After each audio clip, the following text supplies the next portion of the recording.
সাধাৰণতে আমাৰ পৃথিৱীখন প্ৰাকৃতিক সৌন্দৰ্য আৰু ৰহস্যৰ ভাণ্ডাৰ, কিন্তু ইয়াৰ লগতে পৃথিৱীখন বহুত বৈচিত্ৰ্যময় আৰু মনোমোহা। আমাৰ পৃথিৱীত এনেকুৱা কিছুমান ঠাই আছে যিবোৰ বহুত ধুনীয়া হোৱাৰ লগতে বহুত ভয়ংকৰ আৰু অসাধাৰণ। এই আচৰিত বৈচিত্ৰ্যময় পৃথিৱীখনত এফালে সুদীঘল আৰু বহল নদ-নদী, জলাশয়, হ্ৰদ আৰু সৌন্দৰ্যময় পাহাৰ দেখিবলৈ পোৱাৰ লগতে আনফালে গভীৰ আৰু উখুৰা-মুখুৰা ভূমি দেখিবলৈ পোৱা যায়। এফালে শুকান মৰুভূমি আৰু বালিৰ পাহাৰ, আনফালে প্ৰাকৃতিক সৌন্দৰ্যৰে ভৰপূৰ ডাঠ সেউজীয়া অৰণ্য। পৃথিৱীৰ এইবোৰ কৰিশ্মাই পৃথিৱীখনক অদ্ভুত কৰি তোলে, যিয়ে পৃথিৱীৰ প্ৰাকৃতিক সন্তুলন বজাই ৰাখে।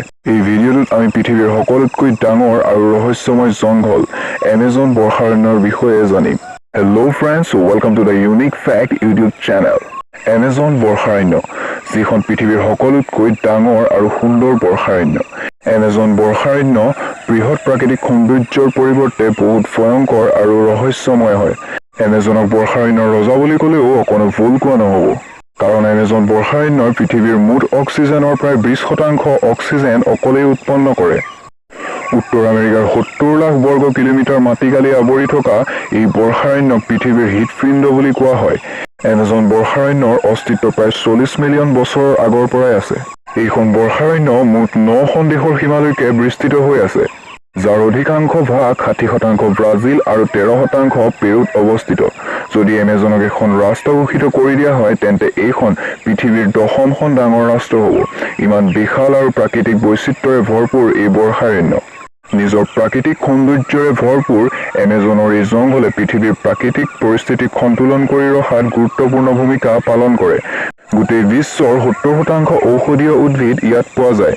কেৱল এয়াই নহয়, আজিও তাত এনেকুৱা ধৰণৰ ঔষধীয় উদ্ভিদ আছে যিবোৰৰ ওপৰত বৈজ্ঞানিকে ৰিচাৰ্চ কৰি আছে, যিবোৰ ভৱিষ্যতে মানৱ জীৱনৰ বাবে বহুত মহত্বপূৰ্ণ পৰিলক্ষিত হ'ব পাৰে।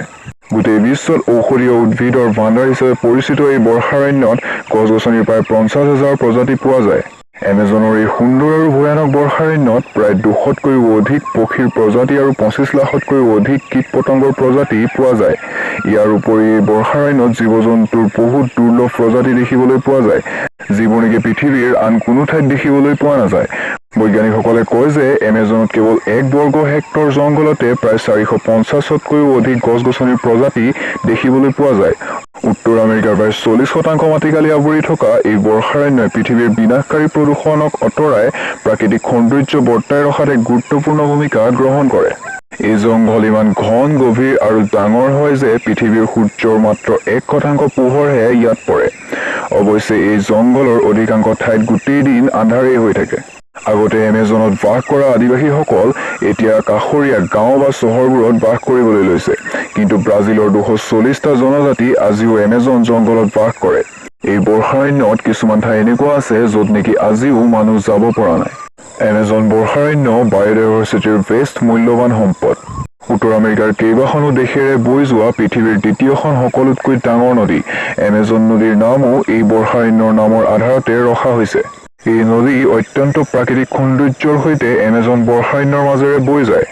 অনেক জীৱ-জন্তু, গছ-গছনি, কীট-পতংগৰ ঘৰ হোৱাৰ লগতে এই বৰ্ষাৰণ্য মানৱ জীৱনৰ একমাত্ৰ গুৰুত্বপূৰ্ণ আৰু অভিন্ন অংগ। বিভিন্ন ঔষধীয় উদ্ভিদ আৰু আৰ্থিকভাৱে পৰিপূৰ্ণ এই বৰ্ষাৰণ্য মানৱ জীৱনৰ কাৰণে এক অমূল্য বৰদান হয়, যি আমি প্ৰকৃতিৰ পৰা পাইছোঁ। বিশ্বৰ মুঠ বৰ্ষাৰণ্যৰ 50% হোৱাৰ বাবে ইয়াত গছ-গছনিৰ অমূল্য খাজানা পোৱা যায়। এনেকৈতো ইয়াত গোটেই বছৰ জুৰি বৰষুণ হৈয়ে থাকে, কিন্তু 2010 চনত ইয়াত শুকান পৰিস্থিতিৰ সৃষ্টি হৈছিল।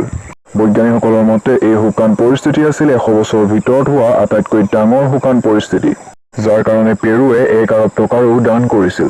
আজি এই বৰ্ষাৰণ্যই বহুত বেয়া পৰিস্থিতিৰ সন্মুখীন হ'ব লগা হৈছে, যাৰ কাৰণ বনাঞ্চলৰ অবৈধ কৰ্তন আৰু গ্ল'বেল ৱাৰ্মিং হয়, যিয়ে কেৱল এমেজনৰ প্ৰাকৃতিক ভাৰসাম্যলৈয়ে নহয়, পৃথিৱীৰ সমস্ত প্ৰাণীজগতৰ কাৰণে সংকট নমাই আনিছে, যাৰ বাবে চৰকাৰেও বহুত কঠোৰভাৱে কাম কৰি আহিছে। আজিৰ এই ভিডিঅ'টোৰ মাধ্যমেৰে সমস্ত মানৱ সমাজলৈ এটা বিশেষ বাৰ্তা। যদি আমি আমাৰ গোটেই জীৱনটোত এজোপা গছ ৰোৱাৰ সামৰ্থ্য নাৰাখোঁ, তেন্তে গছ কটাৰ অধিকাৰ আমাৰ একেবাৰেই নাই। যদি ভিডিঅ'টো চাই ভাল লাগিল, তেন্তে লাইক কৰিবলৈ নাপাহৰিব। আৰু বৰ্তমান দ্ৰুতগতিত বৃদ্ধি হোৱা গ্ল'বেল ৱাৰ্মিঙক লৈ আপোনাৰ মতামত কি কমেণ্ট কৰি নিশ্চয় জনাব। আজিৰ কাৰণে ইমানেই ফ্ৰেণ্ডছ, গুড বাই, টাটা।